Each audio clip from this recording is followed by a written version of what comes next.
الحمد لله رب العالمين، والصلاة والسلام على خير خلق الله محمد وعلى آله وأصحابه الكرام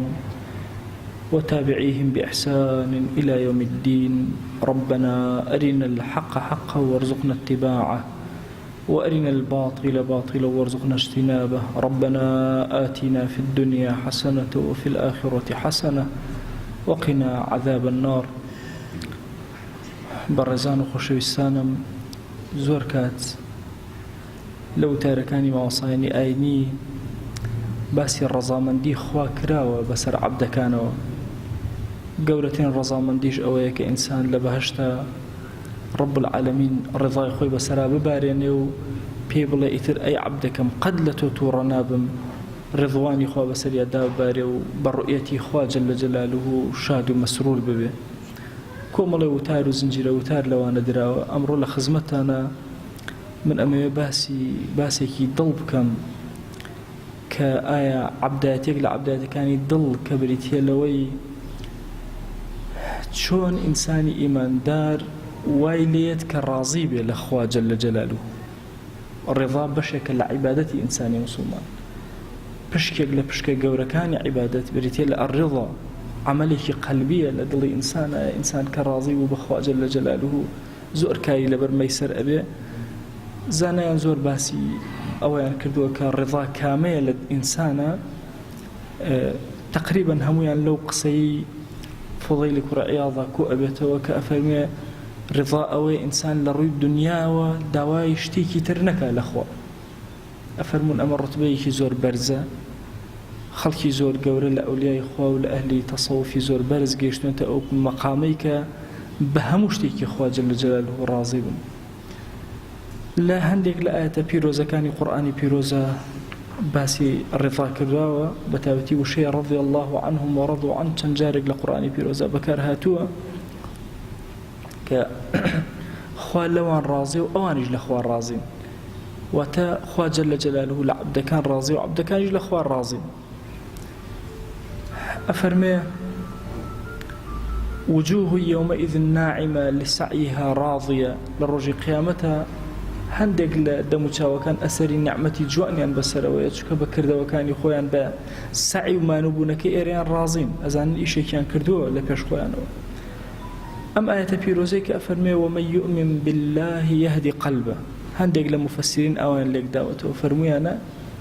ئەو کەسەی متمانەی بەخوا جەلە جەلالوه زۆر بێ بە ئیمانەوە لەگەڵ هەموو موسیبەتێکا بژی، یەهدی قەلبە خوا هیدایەتی دڵی ئەدا و ئەیخاتە سەر ئەوەی کە ڕازی بێ بەخوا جەلە جەلالوه. بۆیە دوو صفەت لە ئینسانە هەیە، ئەگەر لە ئینسانە هەبوو شەیطان بە گەورەیی و بە تاغوتی خۆی دەرەقەتی ئەم کەسە نایە. ئەفەرمە ئینەه لەیسە لەه سوڵطان على الذین آمنوا وعلى ربهم يتوکلون. ئەو کەسەی کە ئیمانی بەخوا جەلە جەلالوه هەبێت و تەوەکولیش هەبێ. عولەما فەرمون تەوەکول و ڕێزا جیاوازەکەی چییە؟ تەوەکول لەوە ئەچێ کەسەکە پێی ناخۆشە بەڵام پشت بەخوا ئەبەستێ، بەڵام ڕێضا سوبحان الله پێشی ناخۆش نییە. ئەو موسیبەتانی کە ڕوویتی ئەکەن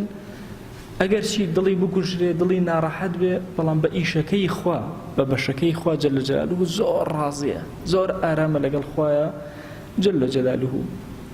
کۆمەڵێ فەرمایشتمان هەیە پێغەمبەریان صلی الله عليه و آله وسلم ئەنەسی کوڕی مالیک بۆمان ئەیگەڕێتەوە. ئەفەرمە جارێکیان پێغەمبەریان صلی الله عليه و آله وسلم دانیشتە بوو، پێکەنینێکی زۆر جوانی کرد، سەری بەرز کردەوە بە هاوڵانی فەرموو زانیتان بەچی پێکەنیم؟ وتیان ناوەڵڵا ئەی پێغەمبەریان صلی الله عليه و آله وسلم. فەرمووی عجبت للمؤمن إن الله تبارك وتعالى لا يقضي له قضاء إلا كان خيرا له. سرم لە کاری موسڵمان سوڕەمێنێ، کاری ئیماندار زۆر سرم سوڕەمێنێ لێی. خوای گەورە هەر بڕیارێک لەسەر ئەم ئەدا ئیلا خێری تێیە بۆ ئەم ئیماندار. قەت گوێ بۆ نەدەی کوڕ وەفاتەکە، ماڵ و سەرۆت و سامانت نامێنێ، خۆت نەخۆشەکەوی، مەشاکل لێ تووشە بێ، تووشی شەڕ و ئاژاوە ئەبیگرە، هیچی بێ خێر و بێ حکمت نییە. ئیلا کۆمەڵی حکەمی ئیلاهی زۆر گەورە لە پشتەوە هەیە. والله ئەگەر بۆ دەرکە دڵەکەت هەموو دقەیەک ئەڵێ خۆی سوپاس بۆ تۆ کە ئەم موسیبەتە ڕوویدا، شەڵڵای پەروەردگارە ئەم موسیبەتە مادام ئەم هەموو جوانیە لە پشتەوەیەتی پەروەردگارە زۆرتر زووتر ڕووی بدایە. لەبەرەوە ئینسان وا تەسەوور نەکا بەتایبەتی ئیماندار کە مصیبەتێک وا بزانێت دنیای لێ هاتوێتەوە یەک نا وەڵڵا ئەمە قەدەری خوایە دێتە پێشەوە ئەحکامی خوایە بەسەر ئینسانەکانە ئینسانی ئیماندار ئەبێ زۆر ڕازی بێ پرسیاریان کرد لە پێغەمبەریان صلی الله عليه و آله وسلم فەرموویان چ کردەوەیە زۆر گەورەیە فەرمووی ئیمانە بەخوا هەبێ تەصدیق هەبێ بە پێغەمبەریان صلی الله عليه وسلم لەگەڵ جیهاد لە پێناوی خوای ئەم سیانە زۆر گەورە ئیمان بەخوا بەڕازدانانی پێغەمبەریان صلی الله عليه و آله وسلم جیهاد لە پێناوی خوای بۆ بەرزکردنەوەی کەلیمەی خوا جەل جەلاله فەرمووی ئەتانەوێ لەوە کەمترتان بۆ باس بکەم هەر لەم سێ پلەیە واتە لە ئیمان بەخوا و ئیمان پێغەمبەری خوا صلی الله عليه وسلم و جیهاد لە پێناوی خوا لەم سیانە بێتە خوارەوە یەک مەسئلە هەیە ئەویش ئەوەیە لا تتهمه في شيء قضاه قد اتهامی خوا نەکەی لە شتێکە کە خوا بڕیاری دابێ نەڵێ ئەگەر وا بووایە وا ئەبوو ئەگەر ئەو بۆ شێوازە بووایە نە لێگەڕێەوە ئیشی خوایە جەل جەلاله تەداخولکردن لە کاری خوایە زۆر گوناهێکی گەورەیە وەڕازیبوون بە کاری خوا ئەجرێکی زۆر گەورە بۆی ئینسانی ئیماندار ئەبێت دڵی زۆر ساف بێ بەرامبەر بە هەرچی شتێکیە بەسەریە ناوبانگی باشە دەرکرد پێ ڕازی بە ناوبانگە بچووک و کەم بوو هەر پێ ڕازی بە یعنی ئینسانی ئیماندار بە تایبەتی لە کاروبارە دنیاویەکانە تەواو موافقە لەگەڵ هەموو شتێک پێغەمبەریان صلی الله عليه و آله وسلم ئێرشادمانەکە لە کاری دنیا سەیری خوارتر لە خۆتکە لە کاری دینە سەیری سەرتر لە خۆتکە ئەبزان لە کاری دینە چەند سەیری سەروتر کە هێشتا خۆت بە خەجاڵەتە زانی کام عیبادەتە زۆر گەورە بیکەی هەستەکەی نەگەیشتۆتە پێڵاوی کەسێکی وەلی و قەریب لە خوا جەل جەلاله کە کارێکی زۆر گەورەیان کردووە هەرچی ئەکەی سێرەکەی ناگاتە عارەقەیە کە بە ئەسپی یەکێک لە هاوڵانی پێغەمبەری خوا صلی الله عليه و آله وسلم هاتوۆتە خوارەوە لەبەرەوە لە مەسائلی دینداریە سەیری سەروکە و خۆت مانووکە لە مەسائلی دینە دنیایە دائیمە سەیری خوارەوە بکە ئاتۆ بزانە مەسەلەن تۆ نەخۆشیت کەسێکەیە لە تۆ نەخۆشتر تۆ بێ ڕسقی کەسێکەیە لە تۆ بێ ڕسقتر تۆ گیرۆدەبووی بە مصیبەتێک کەسێکەیە گیرۆدەبوو بە دە مصیبەت لەبەرەوە ئینسانی ئیماندار ئەبێ زۆر ڕازی بێ بە ئەحکامی خوا تەنها ئەو کەسەش دەوڵەمەندە کە ڕازیە وەڵڵا ئەگەر ڕازی نەبووی بە دنیا بە هەمیشە فەقیری سەرزەوی تۆ بێ هەر فەقیری لاتی بۆیە دەوڵەمەند ئەو کەسەیە کە ڕازی ئەبێ بە فەرمانەکانی خوا جەل جەلاله ئەفەرمێ هەندێک جار خوا جەل جەلاله لە فەرمایشتێکە ئەفەرمێ هەندێک جار خوا یان عەبدێک ئیبتیلایەکە لەو شتێک کە خۆی پێداوە دۆستێکم سیارەیەکی هەبوو سیارەکەیان فرۆشتە بوو مناڵەکانی زۆر بێتاقەت بوو منیش کە بینیم سیارەکەم خۆشی زۆر بێتاقەت تۆ بەچی بێتاقەتە بین تی وەڵی سیارەکەمان فرۆشت و ئاوا شتم برێ خۆم سیارەکە هی ئێوە بوو یا هی خوا بوو جارێ کێ پێیدان چۆنتان پەیا کرد خوا پێیدان و خوا بردێەوە ئینسانی ئیماندار کاتێکەوە ئەو نعمەتە جوانانە ئەبینێ خوا پێت عەتاکە ئەلحەمدوللا بردێەوە ئەلحەمدوللا لە هەردوو سەرە ئەفەرمێ ئەگەر هاتوو ئەم کەسە ڕازی بوو بەوەی کە خوا بڕیاری لەسەرداوە خوای گەورە بەرەکەت ئەخاتە هەمان ئەو نعمەتە و زیاتری ئەداتی واتە هەر شتێکت کە ڕۆژت ڕازی بە وەی بەرەکەتی تێکەوە زیاتر بێ ووەسعه له زۆرتری ئەکا پانێک یەکێک لە ناوەکانی خوا جەل جەلاله بریتیە یا واسع وشەی واسع و باسط زۆر گەورەیە لە ناوەکانی خوا ئینسان دوعای پێ بکە إنه وسع كل شيء حجی شتێک تۆ ئێبینی خوا وسعەتی کردو بەسەریە ئەفەرمێن لە فەرمایشتەکە خوا بەرەکەت بەسەر ئەو شتادا ئەبارێنێ اینجا خوای گەورە تەوسیعی ئەداتێ لەو نعمەتە کە لێی سەندوێتەوە ئەفەرمێ ومن لم يرضى لم يبارك له فيه ئەو کەسێکەوە ڕازی نەبێ ئیتر بەرەکەتی لەدەست دەرئەچێ دانەیەکتر لە نعمەتەکان ئەڕوا دانەیەکتر ئەڕوا دانەیەکتر ئەڕوا کاتێ ئەزانێ هیچی نەما پێغەمبەریان صلی الله عليه و آله وسلم ئەفەرمێ کەسی ئیمانداری بەهێز باشترە و خۆشەویستە لای خوا لە ئیماندارێکی لاواز هەردووکیان هەر باشن هەردووکیان خوا قبوڵیان ئەکا ئاگات لێبێ هەر شتێک سوودت پێ ئەگەیەنە جێبەجێیکە پشت بەخوا بەسە قەت نەوی نەکەی قەت خۆت بە لاواز نەزانی ئەگەر مصیبەتێک ڕووی تێکردی قەت نەڵێ لەو وشەی لەو بەکار نێنی لەو زۆر خەتەرە لو أني فعلت كذا وكذا خوزق أو من كذا خوزق أو بكذا واز لخوزق بينا تازق قدرك الريدا بڵێ لكن قدر الله ما شاء فعل. ئەمە بڕیارێکی خوایە دراوە و خوا مەیلی هەبوو ڕۆشتووە هاتووە. ئەفەرمێ فإن لو تفتح عمل الشيطان لبابك باب الشيطان فرمایشتێکە باب الشيطان. ئەفەرمێ لەو شەی لەو چی ئەکا کردەوەی شێطان ئەکاتەوەی تر بە مەیلی خۆی یاری بە تۆ ئەکا گەل لەوەکانە بەکارهێنا تووشی نەخۆشی نەفسی دەکات تووشی ئەنواع بەڵاو مصیبەتی تر ئەکا. لەو ئەگەر وا بووایە و ئەگەر وا بووە ئەگەر بە هیچ ئینسانێک نابڕ حتا بەیانی بڵێ ئەگەر وابێ ئەگەر وا تازە ڕۆشتەکە بوو. بۆیە ڕازیبوون بەخوا جەل جەلالوهو زۆر گەورەیە. ئینسانی ئیماندار ئەبێ زۆر ئاگەی لە مەسائیلی ڕیضا بێ. زانانی گەورە زۆر قسەیان فەرمووە لەسەر ئەم بابەتە ناچمە خزمەت وتەکانیان کە دەیان قسەی جوان جوانیان هەیە لەسەر مەسەلەوەی ئینسانی ئیماندار چۆن ڕازی بێ بەخوا جەل جەلالوهو. ئەفەرمێ یەکێک لەو کەسانەی کە راضية أفرمي يا أيتها النفس المطمئنة ارجعي إلى ربك راضية مرضية.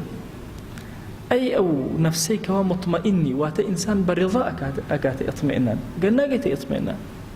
بس إما هو من إيشكين وخوايان لكا إنسان أكات اطمئنان الله الحمد لله إتتاو إيشكم سلامة لكيا بخوا راضي وقال يا رضا دي خوا بسته دابر توشي اطمئنان نبي.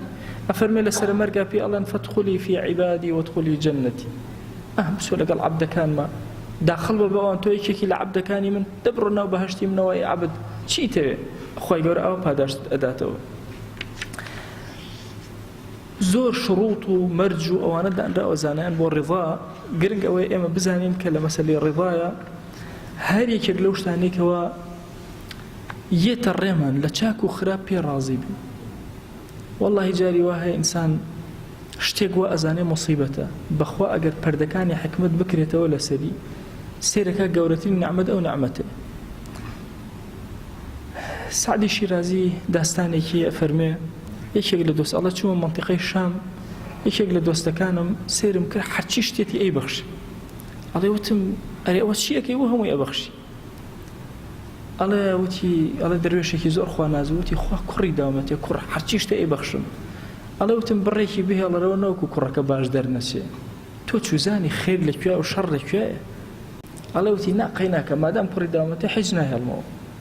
هەر ئەوەنە کوڕ بێ ئیتر قەی ناکە. زۆر پەرێشان بوو دڵم بۆی خوا کوڕەکەم باتێ پێی عەتاکردم. ئەڵێ دارەتی الئەیام دوای زەمانانێکی زۆر چەندین ساڵ ڕێم کەوتەوە شام. ئەڵێ بیری دەروێشی ڕەفیقم کردوتم با سەرێکی لێ بدەم پرسیارم کردوتیان ماڵیان باری کردوە لە لادەیەک. ئەڵێ کە چوم لە لادەیەکە سێرەکەم تەنها خێزانی لێیە. ئەڵێ بە خێزانەوە دەوتم ئەوە خەریکی چیت کوا دەروێش لەکوێیە تی وڵات دەروێش لە سجنە.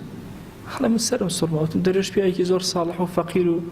چی ئەکە لە سجن. تی بەخوا کوڕەکە هەموو جارە دەروێش ئەیوت شیرازی پێوتم وتی بڵێ کوڕێکی باش بێ خێر و سەدەقەکان کە ئەیکێ ئاوا بکە بەس مەڵێ تەنها کوڕ بێ هەروتم کوڕ بێ تا تووشی ئەم مصیبەتە بووم. وەڵا کوڕەکە دزی کردووە و خەڵک پەلامەریان داوە کەسێکی کوشتووە و ئێستا ڕای کردووە باشیان گرتووە بە کەفالەت و هەتاوەکو کوڕەکە ئەگەڕێت. شیرازی ئەڵێ منیش بڕیارم دا بچم بۆ سجن بۆ لای. ئەڵێ چوومە سجنی قەلعە. ئەڵێ سجنی قەلعە سجنێکی زۆر گەورە بوو. ئەڵێ چووم دەروێشم دۆزیەوە سێرەکەم دەروێش بەرماڵێ ڕەخس و ئەگریە و داوا ئەکە لەخوا خۆیان کوڕەکەم لێ بسەنە چونکە ئەوەندە حورمەتی شکان و لە ناو خەڵکە خۆیان لێم بسەنی. ئەڵێ وتم دەروێش نە ئەمەیان بڵێ نە ئەوەی تریان هەموو ئێمە ئەبێ ڕازی بین بەخوا جەل جەلالوهو بەوەی کە دێ بەوەی کە ئەڕوا حتا ئەگەر ئەولادەکەت ساڵح نەبوو هەر پێ ڕازی بن. دوعای بۆ بکە جوهد کە بۆی خوا هیدایەتی بدە. بەڵام ئیتر تۆ مەسەن بڕیاری ئەو بدەی دنیا بێنیتەوە یەک ئەمە کاری ئینسانی موسڵمان نییە. کاری ئینسانی موسڵمان تەسلیم بوونە بەخوا جەل جەلالوهو. ئەمەی ئەرکی سەرشانی خۆتە جێبەجێ کە ئەویتری بەرە دەست خوا. کوڕەکەت 7 ساڵی یەکەم ملاعبە ئەەکەی 7 ساڵی دووەم پەروەردەی ئەەکەی دوایی ئەبیتە هاوڵی کە کەوتە سەر سکەی خۆی دوایی هیدایەتی وەرنەگرت خۆ تۆ لە نوح عەلەیهی سەلام نازدارترنی. داستانی پێغەمبەران زۆر گەورەیە لە قورئانە بۆ ئێمە. بۆی ئینسانی ئیماندار زۆر بە سەلامەتی ئەبێ ژیان بەرێتە سەر ڕازی بێ بە هەموو فەرمانێک و بە هەموو ئەمرێکی خوا جەل جەلالوهو. سیر کە ئەیوب عەلەیهی سەلام چی لێ نەهات سەری ئەو هەموو بەڵاو مصیبەتە کە ڕووی تێکرد. خوا گیان ئەفەرمێ چی بەرامبەری إنا وجدناه صابرا لەگەڵ ئەو هەموو بەڵاو مصیبەتە ئارامگریمان لەوە بینیمان کە کەسێکی زۆر ئارامگرە نعم العبد إنه أواب أي هاوار عبدك شاك أم أيوب عليه السلام إنه أواب يعني كثير الرجوع إلى الله زور أقرته ولا يخوف زور استغفار أكال قال أوشا أوهم بلا مصيبتي بسراهاتوا أبيني إبراهيم وإسماعيل كركي خوي إسماعيل بريارك خواج اللي جاء كركي خود فلما أسلم وتله للجبن كاتك وام تسليم بون هردوشان بفرمانكي خوا وكركي راخز بو يسري برطا أفرم ألم استسلام كاملة خوا جل جلاله إراديني عبدك مثلا ببيقونه أو بروا إن جاء امتحانك قرز بو إبراهيم وإسماعيل هردوشان راضي بون بفرمانكي خوا ما دام راضي بون دهسنا وخوا يقول دلو خيري لكدنا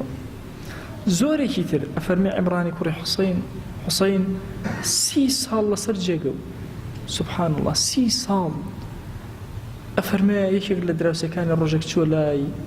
بيودي عمران والله حزكم زوزوبين بس كبو حالو أبينم خو أقدار دلم قبولناك كبيم سر اللي يبدو على عمران دا سيكرو بيكانين وتي بوشي دلدنا زوزو ولا سر اللي يبدو من بم حالة زور مرتاحم أزانم بهوي أما وخوا لخوا زور نزيق بومتو قريب بوم لو قرسا أمتو لقى الخوايا جل جلاله من هستكم أما جناهن كردو من خواي جورا إيه باكم كاتو لدواي أم باكرتنا وتشاوري عفو خواكم تشكو خواي جورا القرآن فرميتي وما أصابكم من مصيبة فبما كسبت أيديكم هل مصيبة روتانتي أكا بهوي خوتانو كاريك تان كردوكم ولا جناه تان كردو توشي مصائب أبن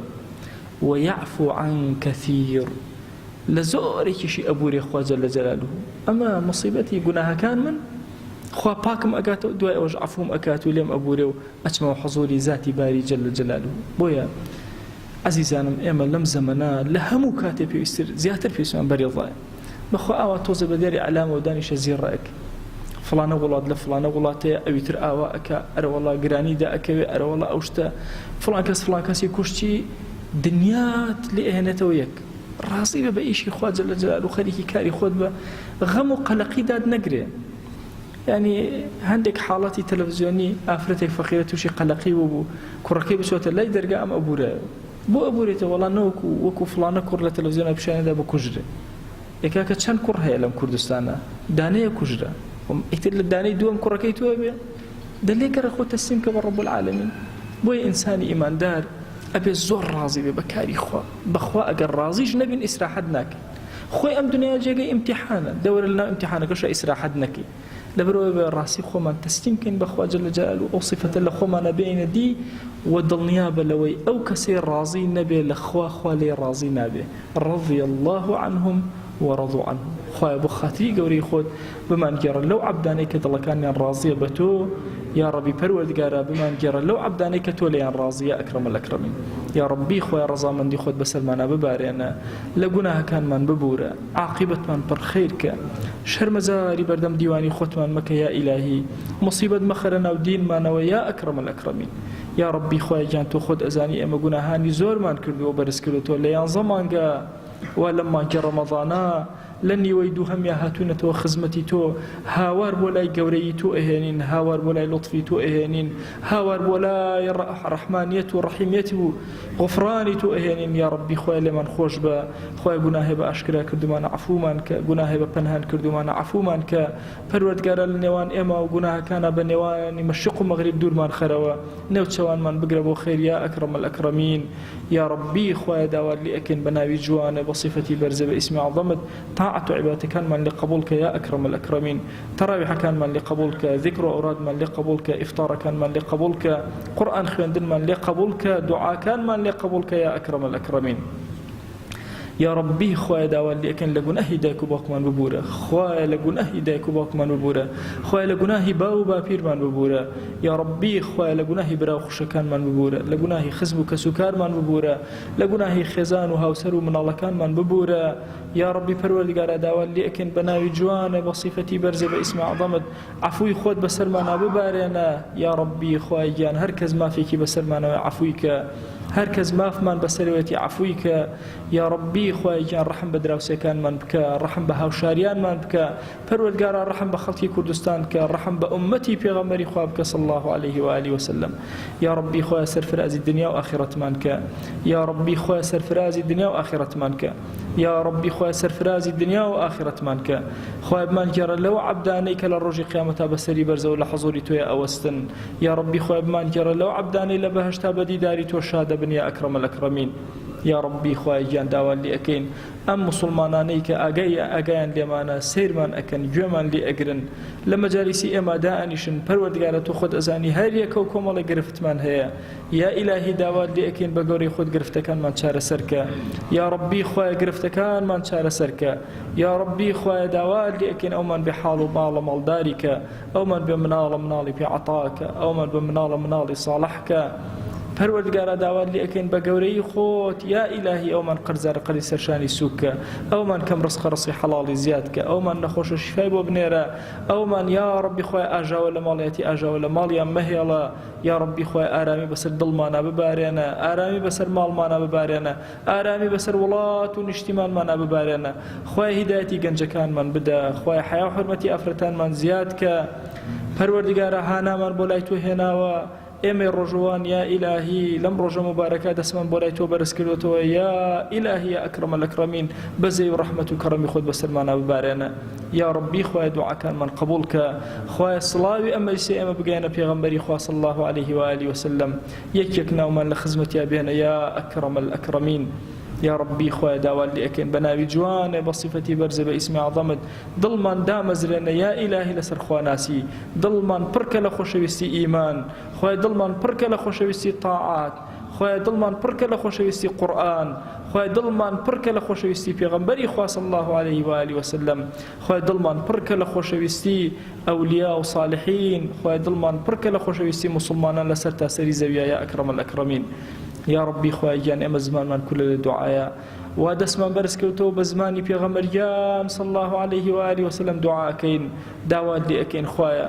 هەر چاکەیە پێغەمبەریان صلی الله عليه وآله وسلم داوای لێ کردووی ئێمەی گونەهباری عاسیش داوات لێ ئەکەین و پێمان عەتاکە هەر خراپەیە ئەو خۆشەویستەمان پەنای پێگرتووی ئێمەش پەنات پێئەگرین و پەنامان بدە یا ئەکرەم الئەکرەمین یا ڕەبی خوای گیان سپاردە لای تۆ زایە نابێەوە خۆمان و ماڵ و مناڵمان سپاردەی تۆ کرد یا ئەکرەم الئەکرەمین یا ڕەبی خوای گیان دڵێکی ڕاضیمان بدەرێ خوای دڵێکی ڕاضیمان بدەرێ بەهێزمان کە لە بەردەم موسیبەتەکانە یا ئەکرەم الئەکرەمین